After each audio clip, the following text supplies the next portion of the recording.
All right, we are starting a little bit later than usual. This is probably going to be our new time here at 11:30 a.m. on Saturdays. And we are going to be continuing to do some live streams and things, but we're going to be doing some of this from my studio, so a little bit better lighting and cameras and data stream and everything else. So we are coming up on the air here in just a couple of minutes. There are, again, a lot of articles that are really important this week, and I have to encourage you to go online. If you go to my website, they're all there. If you go to craigpeterson.com/news, you'll find them there. craigpeterson.com/news. So I'm going to put that up on the screen here so everybody sees it. So here we go. There we go. craigpeterson.com/news, and follow up on them. Some major things going on. Then we're about to go on the air here.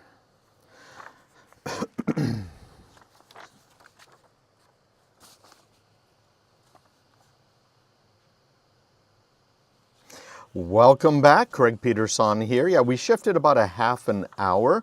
Got a great show on before me, and of course all morning long and all afternoon here on these same stations.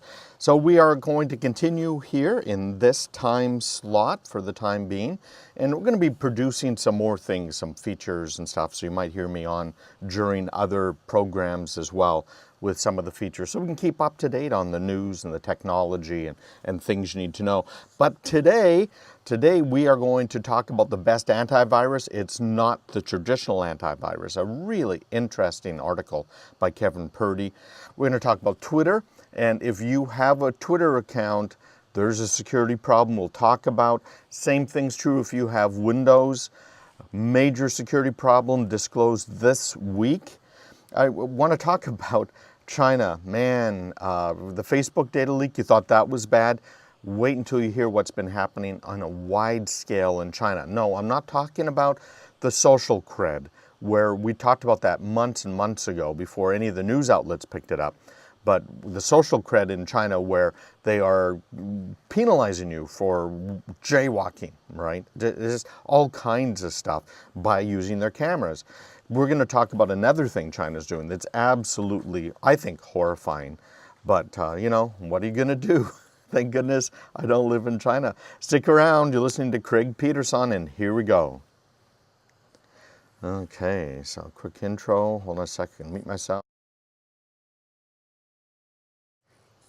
Don't want to cough in your ear.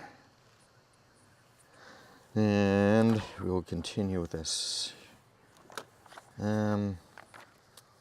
Moving on.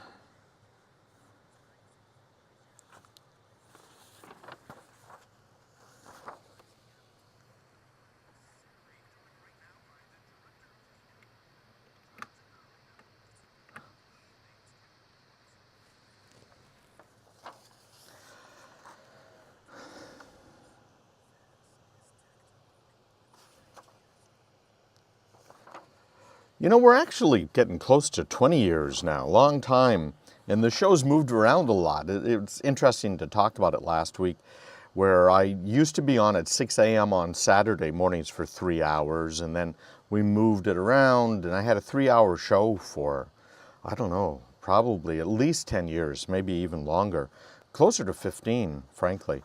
And then we cut it back to a 1-hour show because it was just taking too much time. You know, interviewing people, setting them up, it's really hard to do in the summertime and around Christmas, getting the right interviews and the right people on the air. So it just got too difficult. So we cut it back to an hour and did an hour show for quite a while. And now, again, just busy. There's so much stuff, and there's so many things we can't get to in a half-hour show, and I apologize for that. But I'm also shutting down my closed group I have over on Facebook. If you are a member, I invited a lot of people here from the radio show into it. It's the eSecurity Coach group, and I'm going to end up archiving that this week because there just isn't the activity in it that I hope there would be. What am I trying to do? What kind of activity? Obviously helping people, answering questions. And we had a few every week, but it just isn't worth the attention if all I'm getting is a couple or a few. And where I am getting a lot of questions is via text, where people are sending me in just, questions here and there. I had a bunch of those this week, and email, and people have gone to the form on my website at craigpeterson.com and asked questions there. And so I've been answering them that way. In fact, last week we had a number of questions that came from people who were texting, and we answered them live. And one of them had to do with PCmatic. And we were talking about antivirus, and the question was, is PCmatic a good piece of antivirus? And that's a great question. And, I answered it on the air, and it was interesting because PCmatic found out about it, because, I post the podcasts, and we've had over 20 million podcast downloads, which is really good.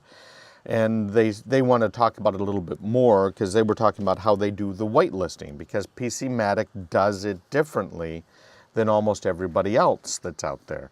They have all of your applications all nicely kind of bundled up, and they are marked as being good. I'm making this very simple. So for those of you who are really technical, excuse the simple explanation, but to make it very simple, they know about the applications, they know what the good ones are, and they only allow the good ones to run, the good copies of the good ones to be exact. So we'll have them on the air. We'll talk a little bit with PCmatic about what it is they're doing, how they're doing it, and getting to understand that a little bit better. And that ties into an interesting story that came out this week that I was mentioning a little bit earlier from the Wirecutter.com. And they were trying to do some analysis of the various types of antivirus software that's out there. Now, what's antivirus software? Really? That's a legitimate question, because you've got software that comes with your Windows machine when you buy it. Nowadays, Windows 10 has Windows Defender built in. Oftentimes, the manufacturers, like the HPs or Dells of the world, will load in something else, like a McAfee or some other piece of software, right? Those are kind of antivirus. But when you start talking about PCmatic, or you start talking about the Cisco stuff, or you start talking about the DNS blockers, where does the line get drawn? Right? The classic stuff is antivirus. And last week, of course, Karen gave me a few different pointers to articles about the head of Symantec saying that basically they're useless nowadays, right? And we talked here on the show about a new client just a few weeks ago that we onboarded and started working with, and we still have more work to do with them, because of course you have to do things in phases. You can't just all of a sudden change everything, because stuff might break and people have to work, right? So we talked about how he was using Symantec and Norton, and how it's the worst infection not only I've ever seen in my decades in the computer business and almost 30 years in the internet security business, but we took all of these records, and as you know, we gave them to the FBI. And I got to say, it looks like it's probably the worst case that this field office has seen. And we took them also to the Cisco Talos team, who said it's the worst case they've ever seen. And yet, they were running the standard antivirus software everyone else is running. So these guys over at the Wirecutter decided they would have a look into it and try and do a little bit of a study. And, what should be done, what can you do, what does work, what doesn't work. And the bottom line, and I'm just looking for it here, but here it is. This is their summary. The best antivirus, and that's in quote, for most people to buy is not a traditional antivirus package. In other words, the stuff you're getting from Norton and the Symantecs and the McAfees and everything else just doesn't make sense anymore. And that's why I'm interested here in getting PCmatic back on to talk about their approach, because it is a much different approach. Now, what they are advising is that you use Windows Defender. And Windows Defender has been tested many times on computers and Windows computers. It's found to be pretty good. It's not excellent, but it's pretty good. And it uses some kind of similar approaches, frankly, that PCmatic uses. But the Windows Defender is pretty good. If you're using Windows Defender, you still need something else. And what's interesting is they're recommending one of the tools that we use in our stack, because you can't keep the bad guys out by only guarding the front door, right? You've got to guard the windows. You maybe even have to post sentries outside if you're concerned about your intellectual property as a business person, right? You can't just guard one door.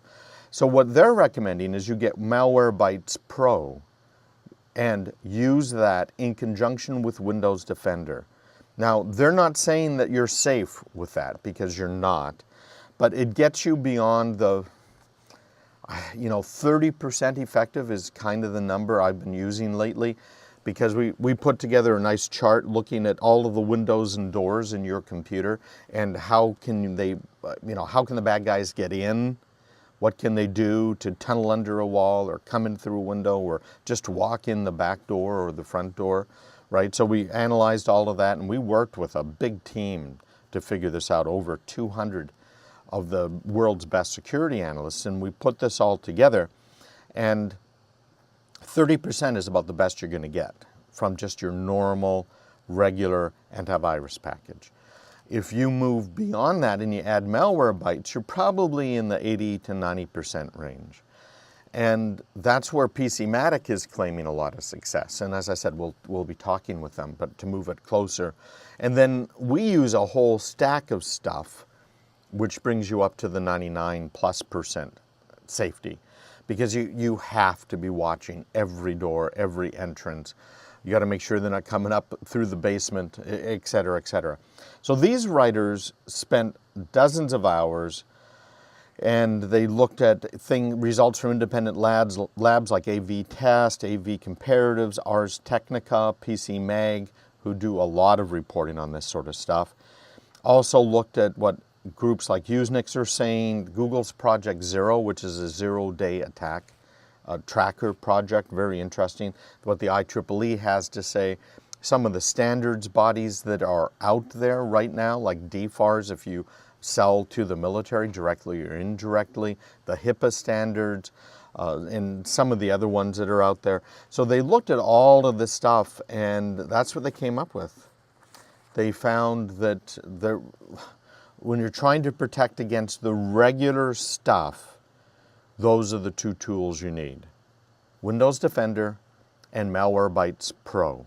And as I said, Malwarebytes Pro we know is good. We use that as part of our stack. Actually, we use it as a fallback in case the network goes down. So they also looked at some of the other sites that are out there. And if you're into security, you should keep an eye on these. Brian Krebs, I don't know if you know him. He's got Krebs on Security, a great site.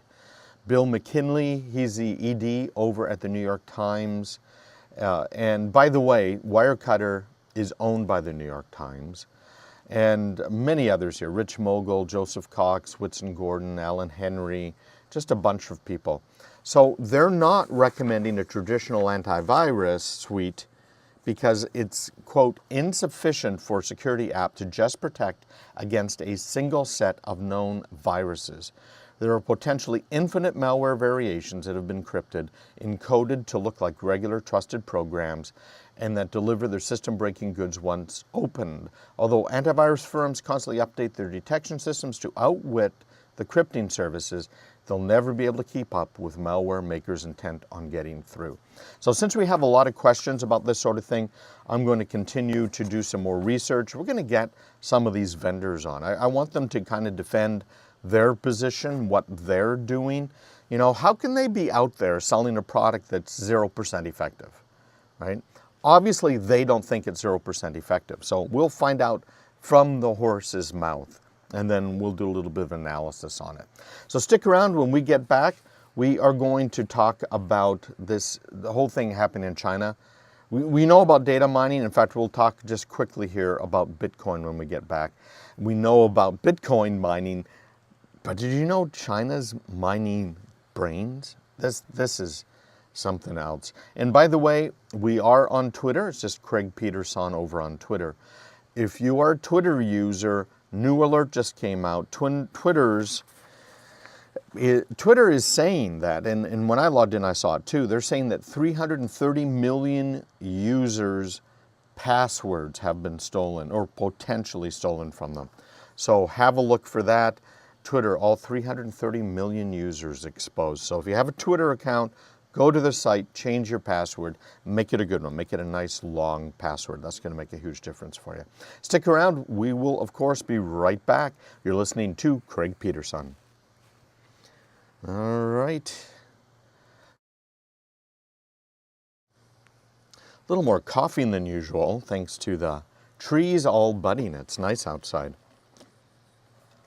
We had some 90-degree days this week. It was a nice warm week up here. I'm, of course, in southern New Hampshire, in the deep south.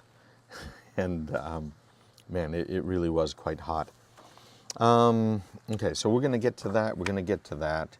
We talked about the antivirus, and we'll get a lot more on that. If you guys are interested in a little bit of a Facebook Live or something else about this, let me know, because we could do Facebook Lives. In fact, I can do them with guests as well.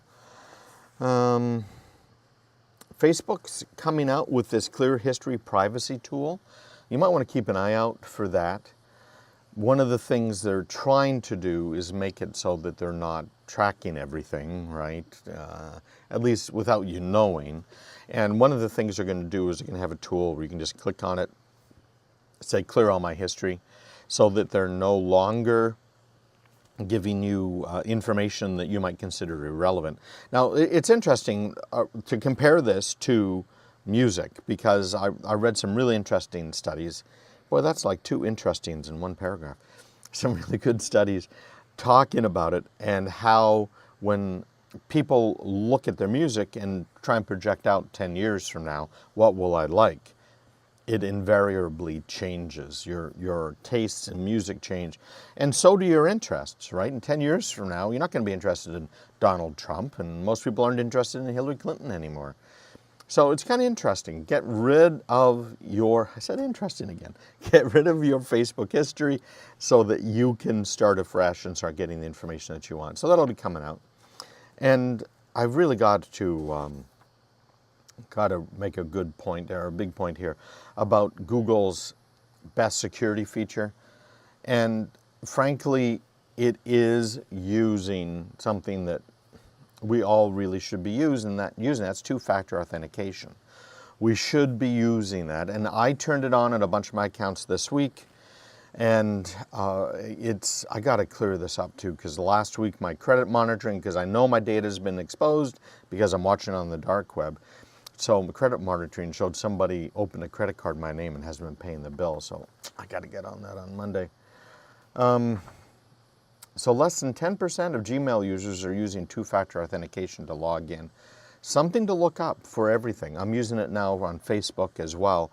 But Google does have two-factor authentication. There's some really nice apps that you can use for it too. Google has an authenticator app. There's some others that are out there that we've started to use, and authenticators built right in to 1Password if you want to use that. So here we go. We're back on the air.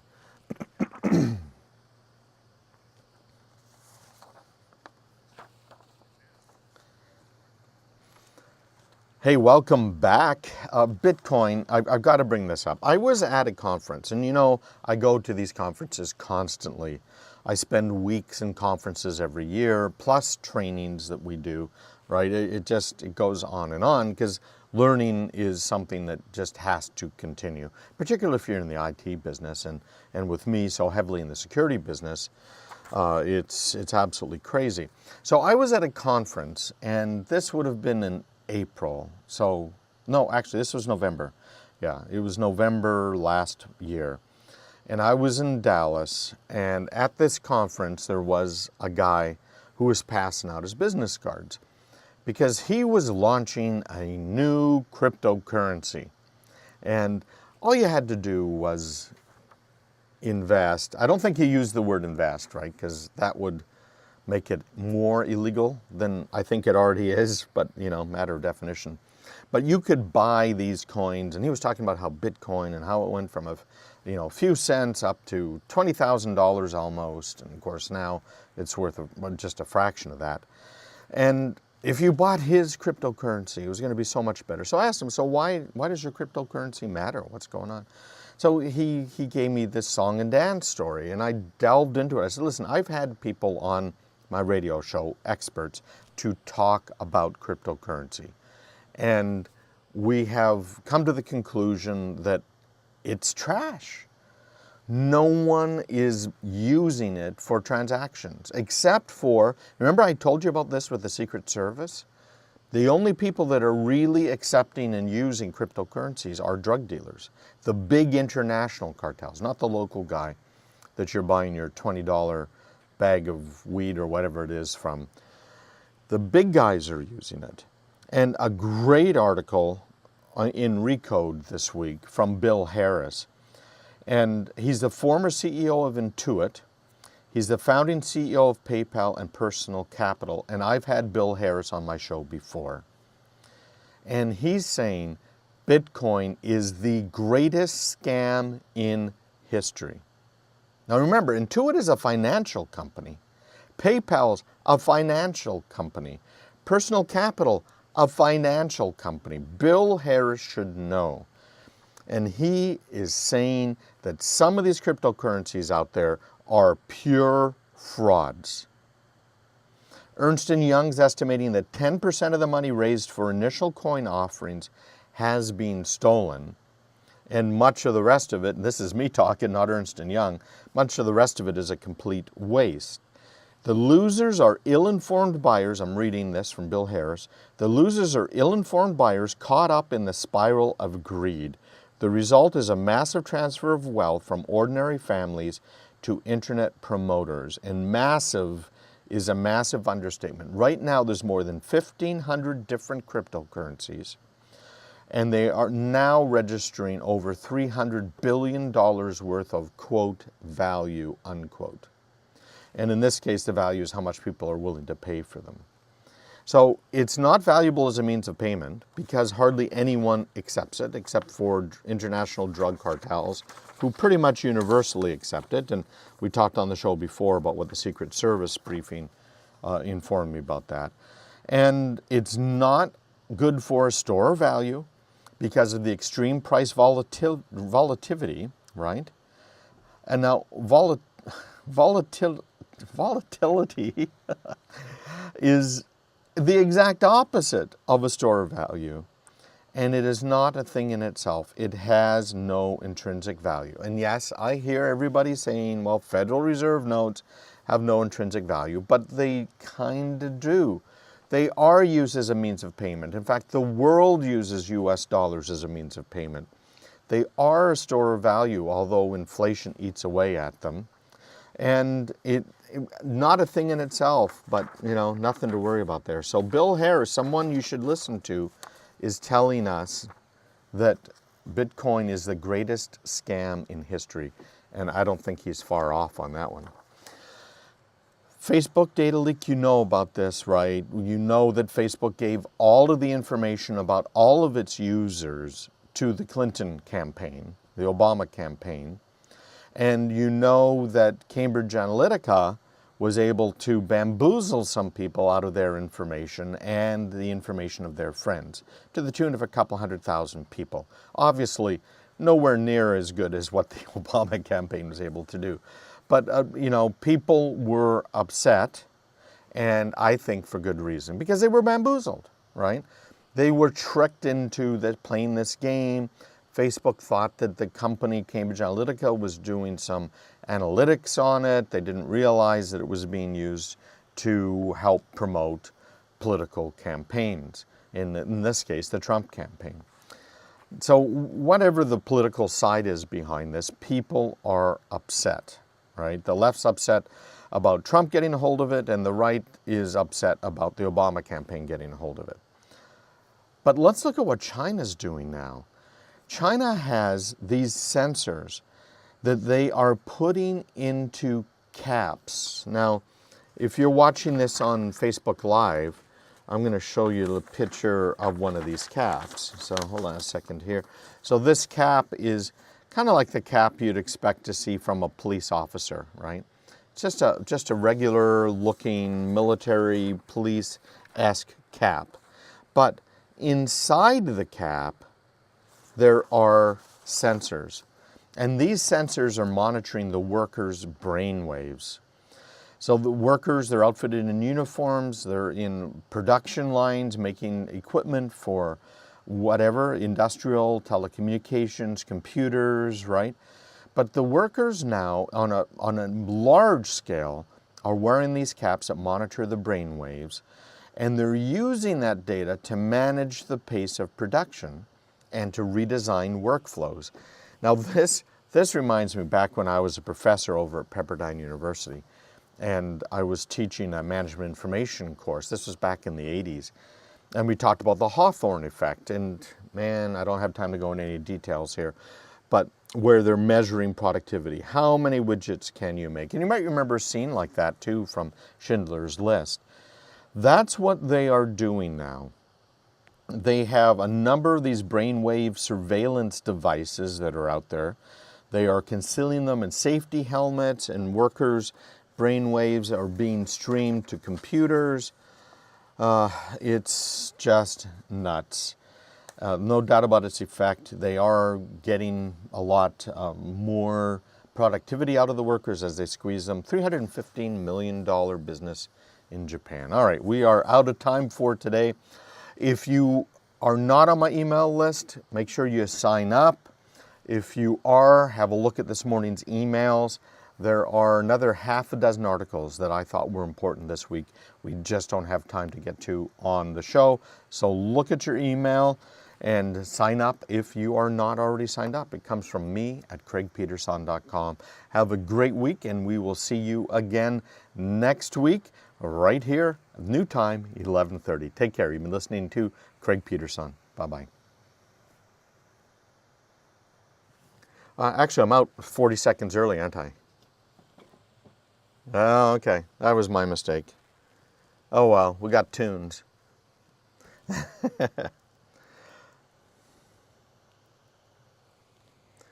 The clock was being blocked a bit by my microphone.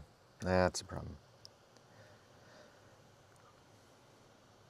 Oh, okay. So we had another minute, but we didn't do it. Take care, guys. And we'll be talking again soon. Bye-bye.